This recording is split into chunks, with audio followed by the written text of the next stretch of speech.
છેલ્લા 2-3 વર્ષથી ઇન્ડિયા અને Russia are having a good deals. India અને રશિયાના રિલેશનશિપ ઇમ્પ્રૂવ થઈ રહ્યા છે. ઓકે.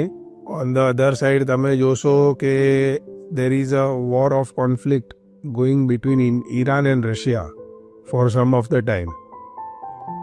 બરાબર. હવે રશિયા પાસે ઓઇલનો ખજાનો છે અને દે આર ટ્રેડિંગ. એ લોકોનું જે ટ્રેડ થાય છે રિસન્ટલી છેલ્લે હવે ઇન્ડિયન રૂપીઝમાં થવા માંડ્યું છે. જી આજથી 1-1.5 વર્ષ પહેલાં કોઈને એક્સપોર્ટ ઇમ્પોર્ટનું બિઝનેસ કરવું હોય તો ડોલર સિવાય કરન્સી ટ્રાન્ઝેક્શન નહોતા થતા. આ પણ એક બીજી વસ્તુ છે જે ઇન્ટરનેશનલ ટ્રાન્ઝેક્શન હવે ઇન્ડિયન રૂપીમાં થવા માંડ્યા છે. અચ્છા. તેનાથી વર્લ્ડમાં ડોલરનું ઇમ્પેક્ટ આજ નીતરકાલ આવશે.